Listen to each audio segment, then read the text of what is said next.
ஆண்டவரும் இரட்சகருமான இயேசு கிறிஸ்துவின் ஈடு இணையற்ற நாமத்தில் அன்றன்றுள்ளப்பம் வாசகர்களுக்கு எங்கள் அன்பின் வாழ்த்துக்கள். 2024 ஆண்டு ஜூன் மாதம் 9ஆம் தேதி ஞாயிற்றுக்கிழமைக்குரிய தின தியானம். இன்றைய தலைப்பு ஆசீர்வதிக்கிறவர். யோசுவா 24:13 சொல்கிறது, நீங்கள் பண்படுத்தாத தேசத்தையும் நீங்கள் கட்டாத பட்டணங்களையும் உங்களுக்கு கொடுத்தேன், அவைகளில் குடியிருக்கிறீர்கள். நீங்கள் நடாத திராட்சைத் தோட்டங்களின் பலனையும் ஒலிவத் தோப்புகளின் பலனையும் புசிக்கிறீர்கள். நீங்கள் ஆசீர்வதிக்கப்பட வேண்டும், முன்னேற வேண்டும், செழிக்க வேண்டும் என்பதில் கர்த்தர் ஆர்வம் கொண்டிருக்கிறார். இஸ்ரவேலரை கர்த்தர் எகிப்திலிருந்து விடுவிக்க வேண்டும் என்று விருப்பம் கொண்டதுமல்லாமல் பாலும் தேனும் ஓடுகிற கானானை கொடுக்க வேண்டும் என்பதிலும் அதிக ஆவலுள்ளவராயிருந்தார். இஸ்ரவேலர் அதை கொஞ்சமும் எதிர்பார்க்கவில்லை. எகிப்தில் உள்ள ஆளோட்டியின் கைகளிலிருந்து விடுதலை கிடைத்தால் போதும் என்றுதான் அவர்கள் கர்த்தரை நோக்கி ஓலமிட்டார்கள். பாலும் தேனும் ஓடுகிற கானான் தேசம் அவர்களுக்கு வாக்களிக்கப்பட்டிருக்கிறது என்பதை அவர்கள் அறியவில்லை. அந்த தேசத்தை குறித்து கர்த்தர் அவர்களுடைய முற்பிதாக்களோடு உடன்படிக்கை செய்திருக்கிறார் என்பதும் அவர்களுக்கு தெரியவில்லை. வழியெல்லாம் அவர்கள் முறுமுறுத்து கொண்டு வந்தார்கள். ஆனால் கர்த்தரோ அவர்களுக்கு பாலும் தேனும் ஓடுகிற கானானை கொடுத்தார். அவர்கள் பண்படுத்தாத தேசத்தையும் கட்டாத வீடுகளையும் நடாத திராட்சைத் தோட்டங்களையும் ஒலிவத் தோப்புகளையும் அனுபவித்தார்கள். நான் அந்த தேசத்தை உங்களுக்கு கொடுக்கலாம் என்றோ கொடுப்பேன் என்றோ சொல்லாமல் கொடுத்து விட்டேன், நீங்கள் கட்டாத வீடுகளில் வாசமாய் இருப்பீர்கள், அந்த தேசத்தின் செல்வங்களை அனுபவிப்பீர்கள் என்றார்.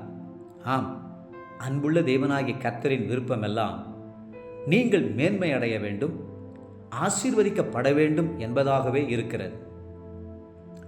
என் தந்தை அமெரிக்க தேசத்திற்கு செல்லும் போதெல்லாம் அங்குள்ள அவருடைய நண்பர் ஒருவர் மிகவும் பிரயோஜனமான விலையுயர்ந்த புத்தகங்களை வாங்கி பரிசாக தந்தனுப்புவாராம். ஒரு முறை அல்ல, இருமுறை அல்ல. என் தந்தையார் அங்கு செல்லும் போதெல்லாம் அவர் இவ்வாறு செய்வாராம். என் தந்தை இவ்வளவு அதிகமாய் வாங்கி தருவார் என்று நான் கொஞ்சமும் எதிர்பார்க்கவில்லை என்று அடிக்கடி சொல்லி மகிழ்வார். இப்படித்தான் நாம் நினைக்கிறதற்கும் வேண்டிக் கொள்கிறதற்கும் மிக அதிகமாய் கர்த்தர் ஆசீர்வதிக்கிறார். வேதம் சொல்கிறது, பிலிப்பியர் 4:19, என் தேவன் தம்முடைய ஐஸ்வர்யத்தின்படி உங்கள் குறைவையெல்லாம் கிறிஸ்து இயேசுவுக்குள் மகிமையிலே நிறைவாக்குவார்.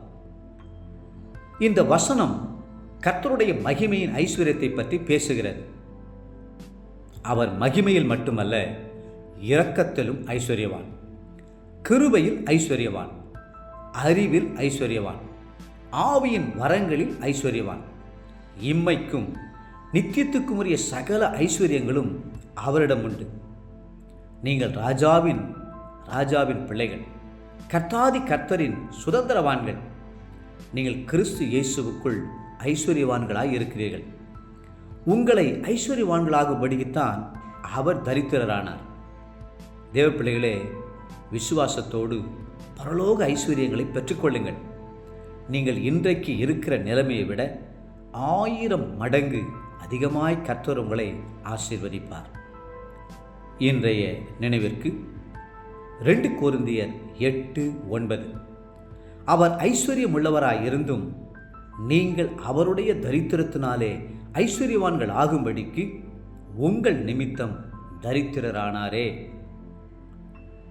இன்றைய வேத வாசிப்பு காலை 2 நாளாகமம் 32 மற்றும் 33ஆம் அதிகாரங்கள், மாலை யோவான் 18ஆம் அதிகாரம் 19 40ஆம் வசனம் முடிய.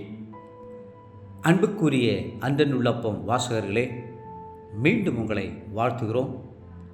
உங்களை தேவன் ஐஸ்வர்யவான்களாய் மாற்ற விரும்புகிறார். அந்த தேவன் தாமே உங்களை ஆசீர்வதித்து மென்மேலும் உயர்த்துவாராக. ஆமேன்.